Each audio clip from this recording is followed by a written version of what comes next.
August, and it is that time on Monday morning to get you caught up as to what is happening in the world of motorsports, both around here and across this great country of ours. Take a look at our first set of results. This comes from the Marshalltown Speedway on Friday evening, as we have Josh May, Austin Llewellyn, Jake McBurney, Damon Murdy winning again in the stock cars, and Chris winning in the modifieds over at Marshalltown Speedway. So congratulations to all those folks over at Marshalltown. Also, the what they called the Nationwide Series before, now known as the Xfinity Series right now. But here is what happened with the Xfinity Series at Bristol Motor Speedway. That is Chris Buescher dominating the last portion of the race. Questioned whether or not he had enough gas to finish off these last two laps. Green, white checker finish.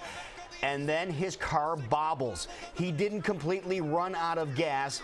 Air in the line, he bobbles.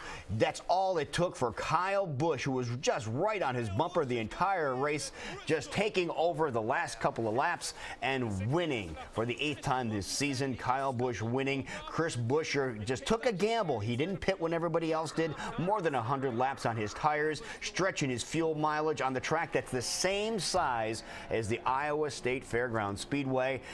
Just a great event, but just didn't make it, just missed it by this much. Here you go. Here are the results, and please excuse the Nationwide Series logo here. We had to transfer things over after switching to Windows 10, and it plugged the Nationwide Series logo in there. But those are your results. Kyle Busch winning, Kyle Larson finishing in 2nd place. Ty Dillon, our buddy, finishing in 4th place overall. Brendan Gaughan had the quickest car in practice for quite a long time, end up a top 10 run for him. So good news to him. Boone Speedway got rained out on Saturday evening, of course, with all the storms we had around here. But want to remind you that next week it will be championship night and also KCWI night over at Boone Speedway. Going to be a big deal. Lots of folks going to be down there.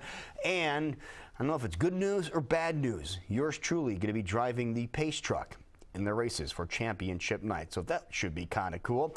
English Creek Speedway just outside of Knoxville had the 3rd annual Micro Short Track Nationals on Saturday evening. They got their race in, and check out the prize money for these little cars. $5,000. Frank took home, Nate took home $1,500, and Andrew took home $750. $14,000 purse. Very impressive. Sprint Cup Series running at Bristol Motor Speedway as well. And here is the way the Sprint Cup Series started over at Bristol. They called this one the night race, one of the hardest tickets to get of all time. This man was dominant in this race until his motor let loose. That wasn't good when you consider 3 of these cars from the same stable qualified 1, 2, 3. That, of course, is Matt Kenseth. He limps around, probably looking for around the car guys, saying, hey, can you do anything about this? No, motor pretty much gone. He makes the big old left-hand turn. Look at this here. A lot of talk about this deal here. The 55 Michael Waltrip car of David Reagan spinning into the inside wall. But the man who was dominant, luck going his way all season long, is that man right there, Joey Logano. Grabs the steering wheel. That's his new signature move. Grabbing the steering wheel and holding it outside of the vehicle as well. Joey Logano wins, and thus, making sure people realize, yes, he is a contender for this championship. Harvick finished in 2nd. Denny Hamlin finished in 3rd. Jimmy Johnson had a great comeback, finished in 4th place. And Clint Bowyer, a great run out of him in the 5th position overall. Again, all the people over in the blue and with the stars next to them are people that have been on this show or had something to do with this program, so we thank them for their time as well. F1 ran over the weekend as well. Belgian Grand Prix. Lewis Hamilton ended up winning that event early in the morning over the weekend. And ARCA Series ran on dirt. This was kind of cool. You love seeing these guys running on a 1-mile dirt track, and that's exactly what happened. The 10th different first-time winner for the ARCA Series was over the weekend, as in yesterday. So congratulations to AJ Fike. Austin Wayne Self finished in 10th place. That's Mason Mitchell's car from right here in Des Moines. Verizon IndyCar Series ran yesterday, and this is the series everybody is talking about. This is at Pocono International Raceway. Look at these guys, 4 wide to get things going. They would go 5 wide, and then at one time 6 and 7 wide, if you can believe it or not. But this thing was marred by accidents. Lots of accidents in this event. Not good. ABC is the sponsor of the race as well, and it's not good when your title car gets turned sideways. Nah, not a good deal at all. But we're talking spins and crashes all over. 24 cars started this event, and 12 finished. Half the field was taken out by some kind of incident. Look, getting a little airborne there.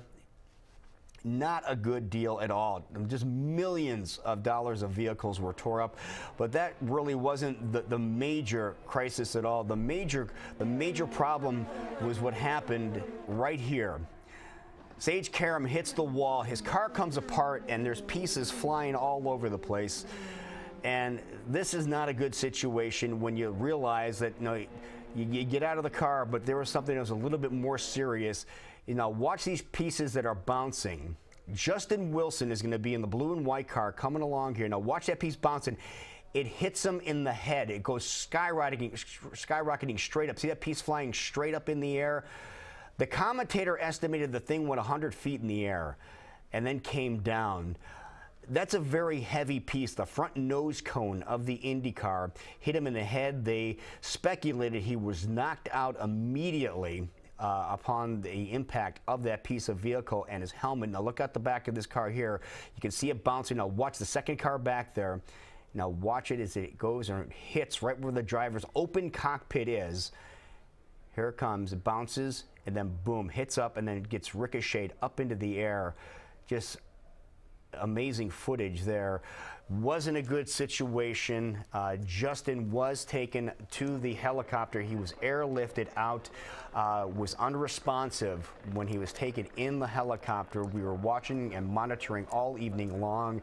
He is in a coma right now, and still no word as to what his current status is. One thing about the IndyCar people is they're very careful as to what they do and what they say about anything like this, but our thoughts and prayers are with Justin, and it's amazing all the support from all over the world that you're seeing nowadays. But again, we will keep monitoring this. We hope that he does get better, and if anything does change before the end of the program, we will let you first and foremost. Here are the results. This is kind of weird. Ryan Hunter-Reay, the guy that you saw here on the show, he ended up winning the race. No confetti in victory lane.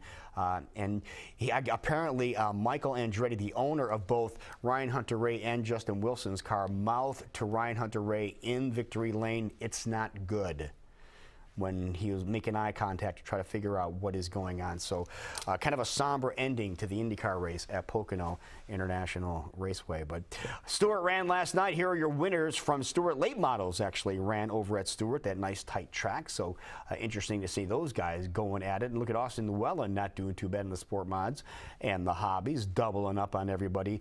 And now how about a positive update here? Kevin Swindell was released from the hospital here in Des Moines at Mercy Hospital over the weekend. And